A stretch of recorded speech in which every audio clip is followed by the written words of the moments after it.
Moray Verabotai, Shalom Ubracha. Ce Shabbat, on ira Bezrat Hashem, Parashat Miketz. Alors ce Shabbat est très particulier.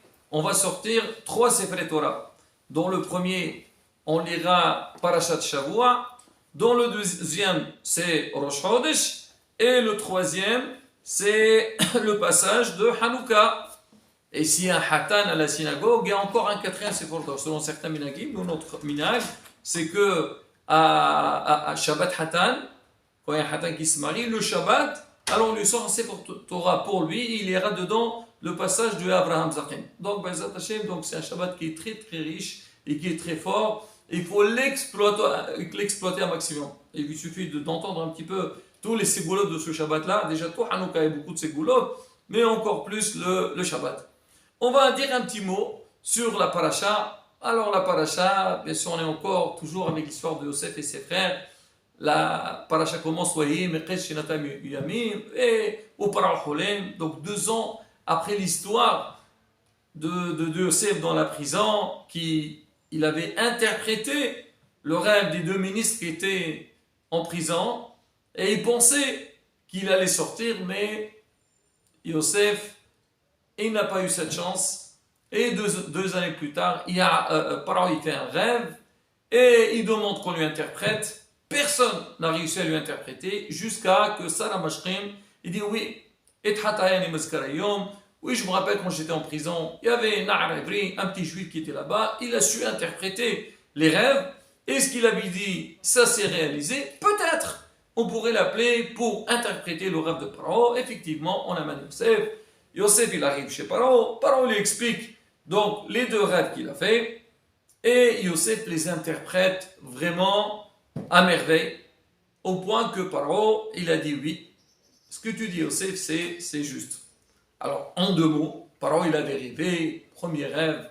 Donc, par rapport, il y avait des vaches qui étaient grosses et d'autres qui étaient maigres. Les maigres, elles ont avalé les grosses. L'autre rêve, il avait sur des gerbes de blé, elles étaient bien pleines. Il y avait les autres, elles étaient minces. Les minces, elles ont avalé donc les pleines. Et on dirait qu'il y avait les pleines qui n'ont pas existé. Et Yosef le dit, ça vient nous annoncer déjà que c'est quelque chose qui va se réaliser très prochainement. Il va avoir 7 années d'abondance et après 7 années de famine. Ça, c'est l'interprétation. Mais Yosef, il ne s'arrête pas là. Il dit à Paro, oui, attends, et maintenant, il est Paro. Paro, il n'a qu'à chercher Ishnavon Behacham, un homme qui est intelligent, que lui, oui, et il le nomme sur la terre d'Égypte pour que lui, il gère l'Égypte pendant les 7 années d'abondance. Comme ça, on peut surmonter les années de famine. Qu'est-ce qu'il dit Paro, il dit est-ce qu'il y a quelqu'un qui a cette force il n'y a pas comme lui, donc c'est lui qui va gérer l'Égypte. Déjà, pour une petite parenthèse, la force de Yosef, il savait que Paro, lui, il faisait Avodah Zara. Quand il a parlé, qu'est-ce qu'il a dit Hachem ya'anit shalom Paro. Il a dit, c'est pas moi qui va répondre, c'est Hachem qui va répondre. C'est-à-dire, il n'a pas eu peur de Paro, il dit, c'est Hachem qui fait tout. Ça, c'est un message pour nous. Et Paro, quand il a vu la grandeur de Yosef, comment il a su interpréter, lui-même il a dit Paro, il a pu, tu vois, il a commencé à parler d'Akadosh Baruch. Voilà, c'est une parenthèse. Ça pour dire l'aïmouna, la force, jamais il ne faut pas avoir peur. Akadosh Baruch, c'est lui le patron, et quand on compte sur Hachem, Be'ezrat Hashem, on n'a aucun problème. Maintenant, la question qui se pose, Yosef, quelque part, il est parti un peu loin par rapport à ce qu'on lui a demandé. Paro, il a fait des rêves. Il a vu, on avait dit, donc 7 vaches grosses, 7 maigres. Les maigres, elles ont avalé les grosses. Pareil pour les germes de blé. Normalement, Yosef, tu dois dire, il va avoir 7 années d'abondance et après 7 années de famine. Et les années d'abondance, on ne va pas les ressentir quand il va avoir la famine. Mais que Yosef, toi, comment tu te mêles? Tu dis, ah, alors maintenant, il faut nommer quelqu'un et tout. Dis-moi. Quel rapport avec le rêve? Et quelque part, peut-être Yosef. Paro, il va comprendre, il dit, attends, Yosef, là, qu'est-ce qu'il veut? Il veut avoir un poste, alors il a interprété, maintenant, il commence un petit peu à parler de lui. C'est ce qu'on voit des fois dans la vie. On parle avec quelqu'un, Dis-moi, tu n'as pas besoin de quelqu'un pour ceci et cela. Et qui t'a demandé? Qui t'a dit que j'ai besoin? Pourquoi? Ah, tu cherches quelque chose, toi? Ah, tu veux que je te donne un travail? Tu veux que je t'aide? Alors, il pouvait dire, s'il te plaît, c'est bon, tu as interprété, kolakavod, allez, rentre chez toi. Donc, c'est de quoi il se mène. Et on voit que Paro, il a suivi l'interprétation de Yosef. Il dit, oui, oui, oui, Yosef. Toi, tu conviens pour gérer la terre d'Égypte. Mais mec, il faut comprendre. C'est quoi? Yosef et Paro. Alors, pour répondre à cette question, Hachamim, ils disent que Yosef, il a transmis un message très fort pour Paro et aussi pour nous dans la vie. Yosef, en fait, ce qu'il voulait dire à Paro, il dit Paro, maintenant c'est une réalité. On va passer des moments, c'est vrai, il y aura une grande abondance, il va y avoir une grande famille, mais il faut savoir gérer tout ça. C'est qui va pouvoir gérer ça?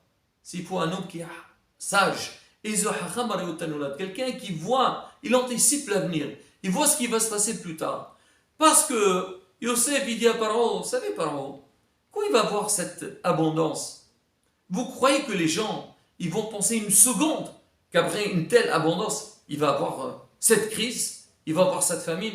Les gens disent, c'est pas possible. Il y a tellement de biens dans le monde, il y a tellement d'abondance. Celui qui dit qu'il y aura de la famine après, il n'a rien compris de sa vie. Et qu'est-ce qu'il va avoir?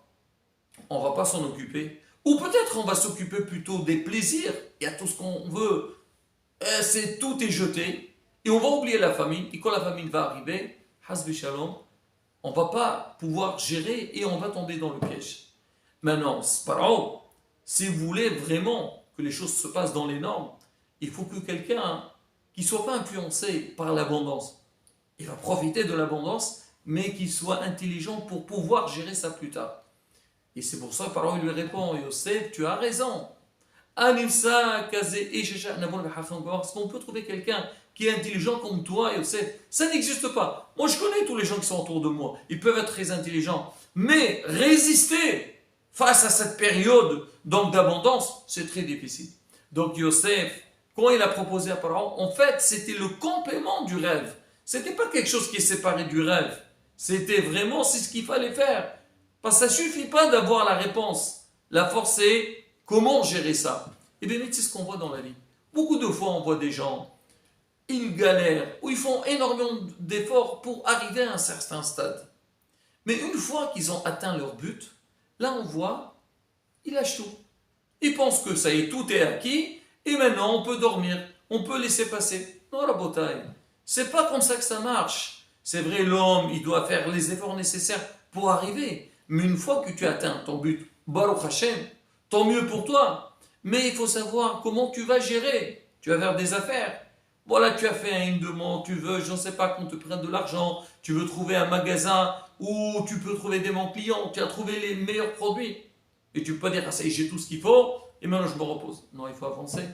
Parce que si, Hasve Shalom, toi, une fois que tu atteins ton but, après tu te relâches, tu as tout perdu.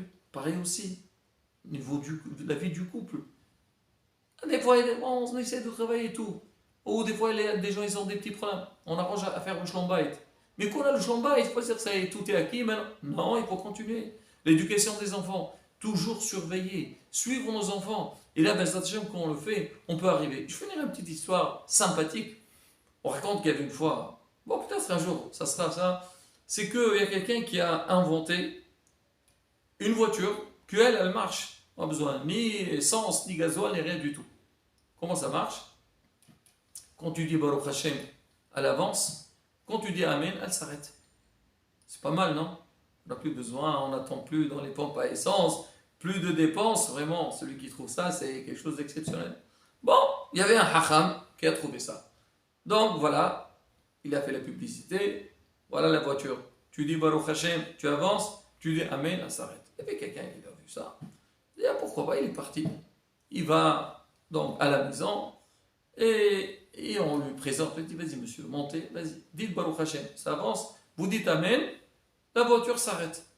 Il commence, il ne croit pas ses yeux. Baruch Hashem, s'arrêter, Amen. Baruch Hashem, ça avance, Amen. Et vraiment, très bien, il dit, voilà, je paye ce qu'il faut, et très bien. Et il a acheté la voiture, il a commencé à tourner, et chaque fois qu'il passait à côté d'une pompe à essence, Alors, il rigolait, se moquait des gens, il disait les pauvres, combien ils attendent, la crise, pas crise et tout. Bon. Et il a, Baruch Hashem, il avançait, tout se passait bien. Une fois, il avançait, il ne savait même pas où il était, il trouvait, il montait, grande montée. Et à un moment donné, il voit qu'il y avait une grande pente. Et qu'est-ce qu'il voit? Il voit qu'au fond de la pente, il y a un très grand fleuve.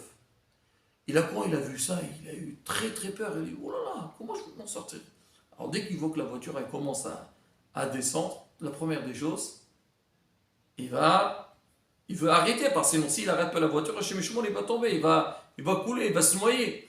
Et lui, il essaie de réfléchir avec la panique. Et il a tout, il ne savait pas quoi faire.